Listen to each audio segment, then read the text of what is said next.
Assalamualaikum warahmatullahi wabarakatuh. Perkenalkan, saya Trisna, calon guru penggerak angkatan 10 dari SMK Negeri 1 Kuala Kapuas, Provinsi Kalimantan Tengah. Kali ini saya akan melaksanakan kegiatan praobservasi untuk aksi nyata saya modul 2.3, yaitu tentang coaching untuk supervisi akademik. Kali ini saya ditemani oleh rekan saya Ibu Puji Lestari yang akan menjadi objek saya pada saat pengamatan observasi nanti. Baik, langsung saja. Apa kabarnya Bu Puji? Baik, alhamdulillah. Ibu bagaimana Bu? Apa Alhamdulillah kabarnya? baik Ibu. Baik, pada kegiatan ini nanti kita akan melakukan praobservasi ya Bu ya. Iya. Ini tujuannya adalah untuk melaksanakan kegiatan ini supaya nantinya pada saat pelaksanaan observasi nanti Ibu itu nanti bisa tujuannya supaya lebih baik, kemudian meningkatkan kepercayaan diri Ibu. Kemudian pada saat observasi juga apapun hal-hal yang nanti akan bisa tergambarkan itu bisa jelas ya, sesuai dengan tujuan yang akan dilaksanakan nantinya. Baik, kali ini nantinya akan ada beberapa pertanyaan yang akan saya tanyakan, boleh ya Bu ya? Boleh sekali Bu. Oke, baik, terima kasih Ibu. Nah, kira-kira Bu, materi pembelajarannya nanti apa ya untuk observasi nanti? Rencana Bu, materi pembelajaran ini kan di bab 1 itu tentang teks laporan hasil observasi. Jadi tujuan pembelajarannya nanti yaitu mengidentifikasi informasi faktual yang ada di dalam teks laporan hasil observasi. Jadi anak-anak itu disuruh mengidentifikasi mana sih informasi yang secara fakta di dalam laporan hasil observasi. Oke, baik Bu. Kemudian area pengembangan yang akan dicapai itu apa ya kira-kira? Jadi Bu, begini, berdasarkan hasil analisis kasus yang saya lakukan selama di beberapa minggu ini masuk, anak-anak itu mengalami kelemahan pada menentukan informasi mana sih yang ini fakta, yang mana yang opini gitu Bu. Jadi saya akan mengembangkan anak-anak itu keterampilan membacanya Bu, yaitu dengan menggunakan teknik scanning, di mana dia itu langsung membaca intisarinya saja untuk menentukan atau mengidentifikasi info penting yang ada di dalam teksnya itu. Jadi tidak terbuang-buang waktunya untuk membaca secara keseluruhan teks itu. Baik, berarti pengembangannya menggunakan teknik scanning yang artinya pada saat teknik membacanya teknik itu. membacanya supaya waktu itu tidak terbuang banyak, Dan anak-anak langsung fokus kepada iya, yang betul, dikerjakan. iya. Benar sekali Bu ya. Kemudian kira-kira strategi pembelajaran yang akan bisa digunakan itu apa ya Bu? Strategi pembelajarannya Bu, nanti ada pengelompokan seperti biasa. Nanti dibagi kelompok, satu kelas itu dibagi beberapa kelompok. Yang satu kelompok mungkin 3-4 orang. Kemudian mereka disuruh membaca contoh dari teks laporan hasil observasi. Nanti per kelompok ini masih saya pikirkan nanti sama atau bedanya. Kemudian mereka disuruh mencari tuh Bu informasi penting itu menggunakan adik Simba, yaitu apa, di mana, siapa, kapan, mengapa, dan bagaimana. Nah, jadi kan mereka dapat informasi penting tersebut. Kemudian akhirnya nanti proyek yang mereka lakukan bersama kelompok itu ini saya lakukan diferensi konten, di mana per kelompok itu dibebaskan seperti itu. Project akhirnya nanti dibebaskan secara merdeka sesuai tagline-nya, merdeka belajar. Jadi per kelompok itu terserah saja pilih tugas akhirnya nanti gimana. Ada yang ringkasan dari info-info itu tadi disusun menjadi sebuah teks mungkin. Kemudian yang kedua bisa menggunakan video informasi, yang ketiga bisa menggunakan infografis dengan menggunakan aplikasi Canva gitu. Baik, berarti strategi pembelajarannya nanti menggunakan ini hasil akhirnya itu tujuannya adalah biar diferensiasi konten itu dalam bentuk produk ya Bu ya. Tadi sudah disampaikan adalah dalam hal menggunakan infografis, kemudian rangkuman dan juga teks tertulis yang lainnya. Baik, keren sekali Bu ya. Nah, mudah-mudahan nanti pada saat pelaksanaannya sesuai dengan apa yang ada dalam tujuan yang akan Ibu sampaikan. Semoga saja itu. Ya, semoga Bu ya. Baik, demikian kegiatan praobservasi saya bersama rekan saya Bu Puji Lestari, dan mudah-mudahan nanti akan sesuai dengan rencana beliau tadinya, dan sampai jumpa di kegiatan praobservasi mendatang. Wassalamualaikum warahmatullahi wabarakatuh. Terima kasih.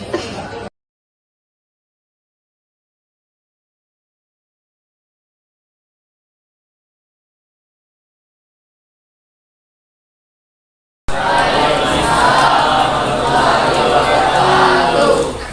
ke kelas doanya. Belum belajar banyak lagi.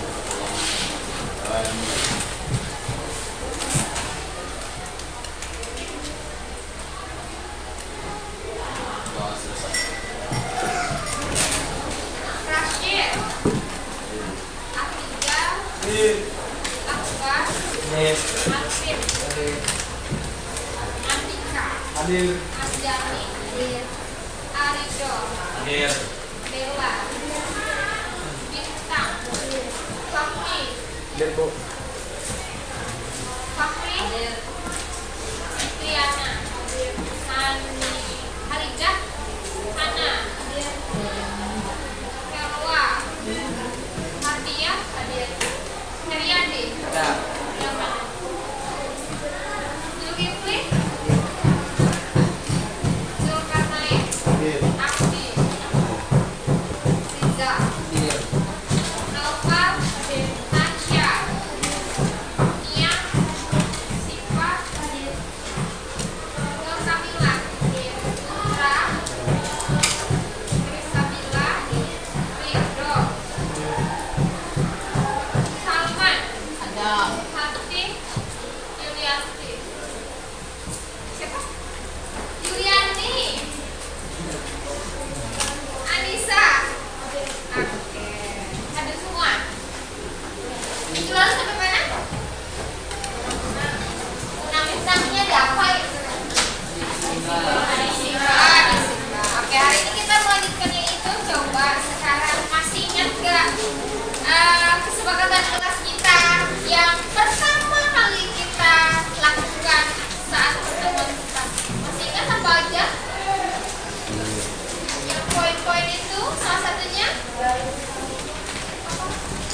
menyimak ya, menyimak pembelajaran. Salah satunya ingat masih penggunaan HP itu sesuai instruksi guru. Jadi hari ini kalau disuruh menggunakan HP, silakan masukkan HP-nya ke dalam tas dan sebagainya. Paham?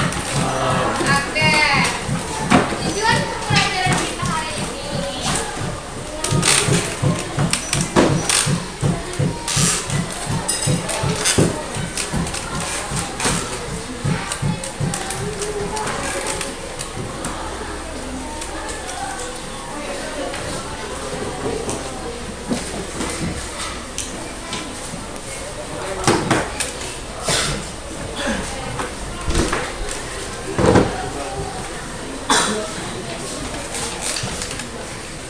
Oke, minggu lalu kan sudah ada Simba ya. Kita melanjutkan lagi nanti. Silahkan bergabung bersama kelompok yang sudah kita buat minggu lalu. Nah, tujuan pembelajaran kita hari ini mengidentifikasi informasi faktual. Kira-kira apa tuh? Informasi yang seperti apa yang harus kita cari? Sesuai fakta. Iya, yang mana dipilih nanti di dalam teks itu, yang mana informasi yang secara fakta atau secara data, yang mana yang bukan. Jadi nanti kita memilih mengidentifikasi atau informasi faktual di dalam teks laporan hasil observasi. Teks yang mana, Bu? Ya, yang teks yang undang-undang itu lalu. Ya? Sudah, kita tahu berarti mengidentifikasi informasi secara faktual. Ada yang namanya apa kemarin? Adik Simba. Bukan adik Sidik gitu ya. Adik Simba apa aja kemarin? Ininya apa? D-nya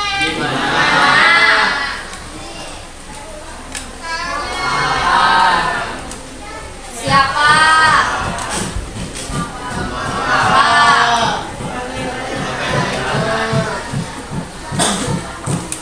Bu, bukannya minggu lalu sudah ya? Nanti Bu ini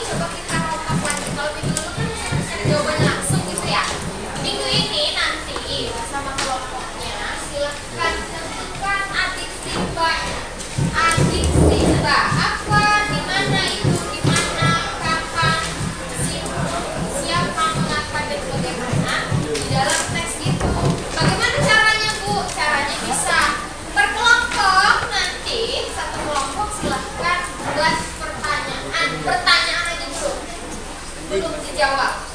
Pertanyaan yang ada berapa ini? 1, 2, 3, 4, 5, 6. Iya. Terus? A misalnya. Nah, dia betul. Apa jenis makanan kunang-kunang? Bisa. Pertanyaannya aja dulu. Jadi silakan nanti kita buat pertanyaan berdasarkan adik Simba. Setelah itu kerjakan di buku satu buku di punya kelompok 5. Cukup satu buku. Jadi tadi apa jenis makanan kunang-kunang? Contohnya lagi kalau kapan kunang-kunang keluar? Kan ada tuh. Kapan kira-kira? Ketika malam hari, ya. Bisa, kenapa? Iya. Pahami itu? Setelah nanti dibuat pertanyaannya, baru nanti kita tukar itu yang dijawab oleh kelompok lain. Paham? Oke, silakan bergabung dengan kelompoknya. Silahkan diringkas dari jawabannya. Kalian kan sudah jawab nih, misalnya 1 sampai 6 sudah dijawab. Dapat jawabannya kan? Diringkas, maksudnya apa? Disatukan jawabannya itu. Boleh nanti menggunakan teks seperti itu, digabung menjadi sebuah teks, atau bisa di infografis. Nah ini boleh buka Canva, boleh buka HP-nya, boleh bikin video, boleh Bu, boleh misalnya 1. Apa yang dibahas di dalam teks tersebut guna-guna gitu, jawabannya langsung dibikin kata-kata di video itu boleh, atau dibikin infografis. Di Canva itu ada kan? Nah infografis langsung aja. Misalnya kunang-kunang, tempat tinggal kunang-kunang, dari mana dijelasin di situ, paham ya? Makanya didengarkan, Yuliani. Ini nanti dibahas satu-satu orang, misal satu orang ini jawab satu-satu. Dapat sudah jawabannya kan? Yang itu disatukan jawabannya menjadi sebuah ringkasan dari soal nomor 1 sampai dengan nah, disatukan jawabannya. Boleh kalian satukan menjadi sebuah teks lagi seperti ini. Berarti kan ditulis ulang kan? Per kelompok itu, tapi satu buku aja menjawabnya. Ditulis ulang jawaban yang dapat dari 6 ini, disatukan lagi menjadi sebuah teks seperti ini. Boleh. Kalau mau menulis ulang.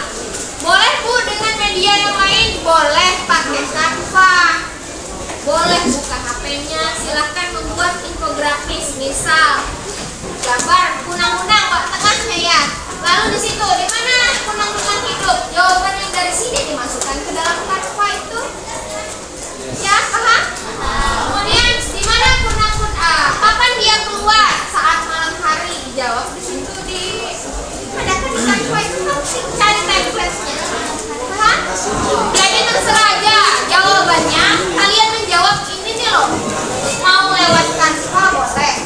Mau ditulis ulang pakai teks gitu, ditulis ulang pakai tulisan boleh. Atau menggunakan video.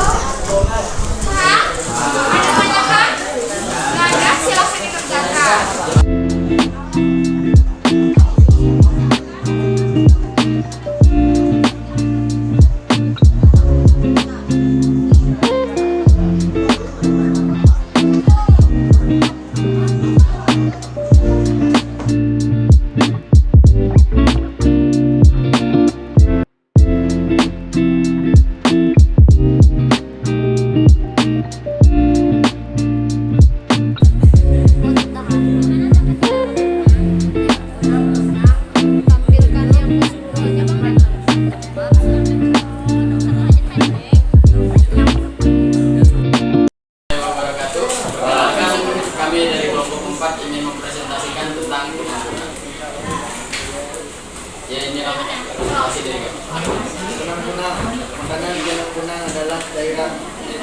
Daerah tumbuhan seperti hutan kecil, serangga atau cacing. Kunang-kunang tinggal di tempat lembab, rawa-rawa, hutan bakau, dan daerah yang dipenuhi pepohonan. Kunang-kunang keluar pada malam hari. Kunang-kunang membantu petani dalam proses penyerbukan. Kunang-kunang memiliki 2 pasang sayap. Yang lain didengarkan.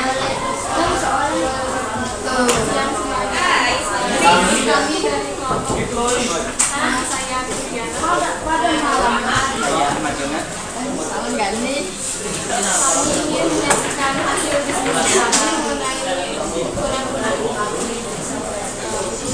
merupakan jenis serangga yang dapat mengeluarkan cahaya yang jelas terlihat saat malam hari. Kunang adalah daerah tumbuhan, tumbuhan kecil, serangga dan cacing.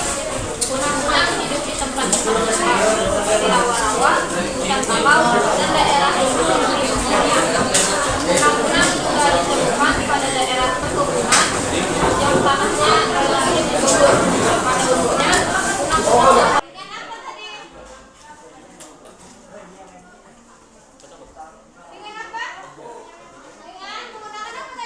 adik Simba. Ini berupa apa?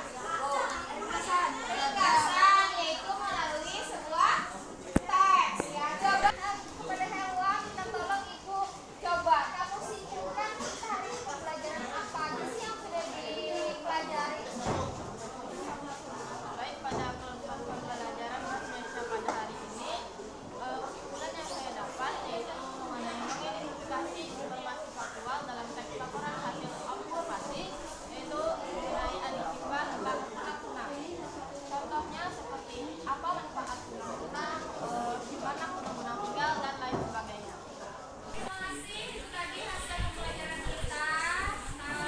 Jangan lupa diaplikasikan di kehidupan sehari-hari. Diingat ya tadi bahwa ada informasi yang kita dapat dari apa tadi? Dari kunang-kunang ya, tentang apa tadi? Macam-macamnya, di mana dia tinggal dan sebagainya. Ya, Ibu akhiri. Terima kasih. Ketua kelas silakan doanya.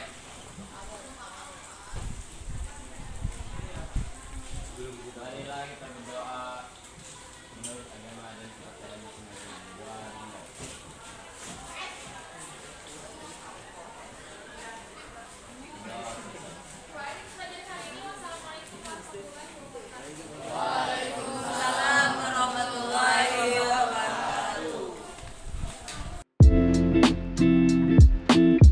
Assalamualaikum warahmatullahi wabarakatuh. Saya Trisna, calon guru penggerak angkatan 10 dari SMK Negeri 1 Kuala Kapuas, Provinsi Kalimantan Tengah.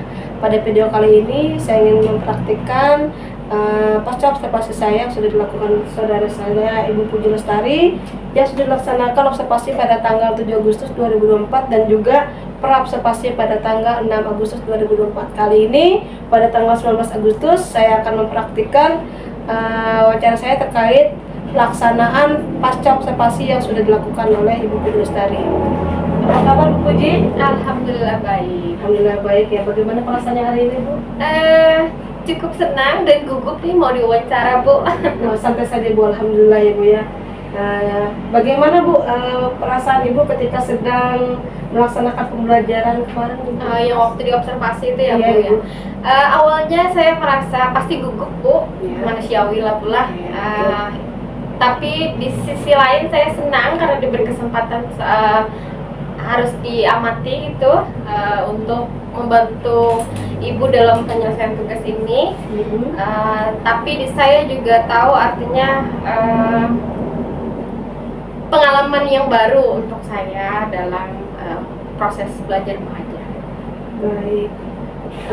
Adakah hal-hal yang cukup baik terkait pembelajaran yang sudah dilakukan di kelas? Ya, kemarin kan metode yang saya gunakan itu kan menggunakan teknik scanning dalam menerapkan keterampilan membaca siswa. Juga menggunakan metode S3R. Metode ini sebetulnya Bu bagus untuk membantu siswa itu menemukan informasi faktual yang ada di dalam teks laporan hasil observasi, tapi ada juga kekurangannya gitu Bu, yaitu perlu SQ3R ini kan memerlukan waktu yang cukup lebih banyak dari biasanya gitu Bu, yaitu kekurangan. Kemudian dari skala 0 sampai 10 Bu, kira-kira posisi Bu Puji sekarang pada di mana dalam pembelajaran ini? Kalau ini kayaknya kan per kelas masih dicoba Iya. terus gitu ya Bu, antara 7,5 lah masih gitu. 7 sampai 7,5. Iya. Baik. Adakah hal yang perlu ditingkatkan lagi Bu ke depannya? Yang pertama Kalau saya evaluasi diri sendiri itu Bu, yang perlu ditingkatkan pastinya manajemen kelasnya. Ya, karena ketika berkelompok itu kan pasti ada adu